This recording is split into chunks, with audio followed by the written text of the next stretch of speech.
So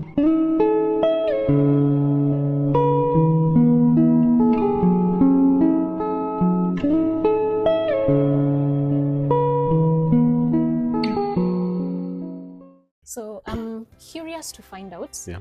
one of the major concerns for farmers Yeah. is disease management. Yeah. In your 16 years of doing dairy farming, Yeah. and given that you've really grown consistently for sure, Yeah. what would you say are the most common diseases that affect dairy cows? To be specific, I don't know whether the rest of the cows like beef cattle are affected by the same diseases or not, but what would you say, which are the diseases that easily beget dairy cows? Yeah. How do you prevent them? Yeah. And just in case they occur, Yeah. how do you manage them?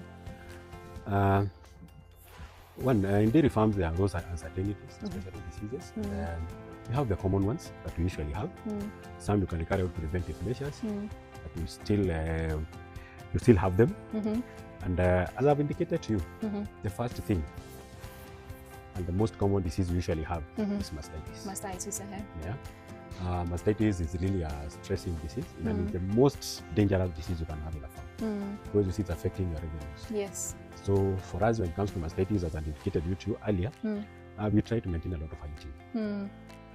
We usually do preventive measures by hygiene through disinfection of the udders after milking, even through management. Like for us, what we do here, we feed our animals after milking.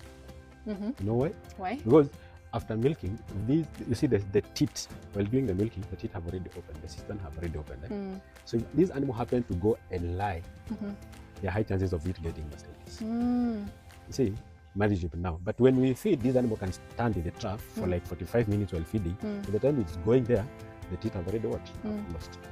Just pause there a little bit. We were at your milking, parlor, and I noticed, which is different from most dairy and a good number of dairy farmers, you don't have a feeding trough at the milking station. Why is that? Because those animals have come there for milking, not for feeding. They have the troughs where they're going to feed. This is a milking unit. So when you're feeding your animals while milking, that tells you milking is secondary. Primarily, primarily is feeding on those concentrates. And that's why you see these animals when they're coming to the parlor, if they don't get feeds, they'll come out at the highest speed possible. Because for them, they had come for feeds. Milking is secondary. So for us, we operate on that principle. They have come for milking. Let's do the milking. We are through with the milking. They get their feeding from the troughs. That's just a routine. Okay. So mastitis, and also I usually tell farmers don't count the cost of mastitis in terms of the cost of treatment. Look at it in terms of the milk that you lose during that period of treatment. An animal was doing 20 liters, it gets maybe affected by E. coli or staphylococcus, whatever. That animal might go up to 5 liters. So before you recover that amount, you can imagine, and you're still feeding these animals.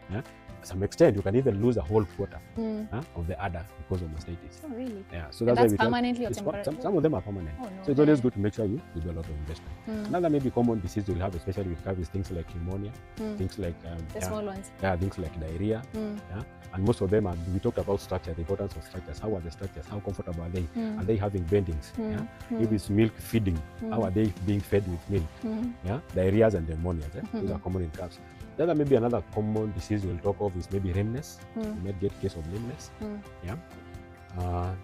How are the floors? So those are another, maybe the floor is slippery, you might get some lameness coming out from that. Another thing, the common one, the other disease we have is things like foot and mouth. What causes that? Foot and mouth is a viral disease that you can carry out vaccinations. You can carry out vaccination. And it doesn't mean that if you carry vaccination, they cannot be affected. But the effect will be a bit lower. The morbidity levels will also be lower. So foot and mouth is also another challenge that we have. But we do vaccination. Like for us, we have a vaccination calendar on our own.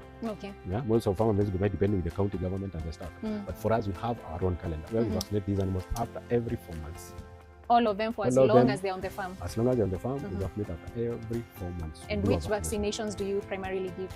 We do the foot and mouth, we do the rumpy skin, we also do the branthorax. Branthorax has both black quarter and anthrax. Those are the major 3 that we vaccinate at any given time. So those are the major 3 that we do for preventive measures. Okay. So the other thing, as I told you, the issue of the metabolic diseases. We talked about the feeding of minerals. They take care of that. So as we enhance our management, we work on prevention of of diseases as well. Okay. I'll tell you about what we call the hardware disease, which is killing a lot of animals. Okay. Here we do apply animals with ruminal magnets.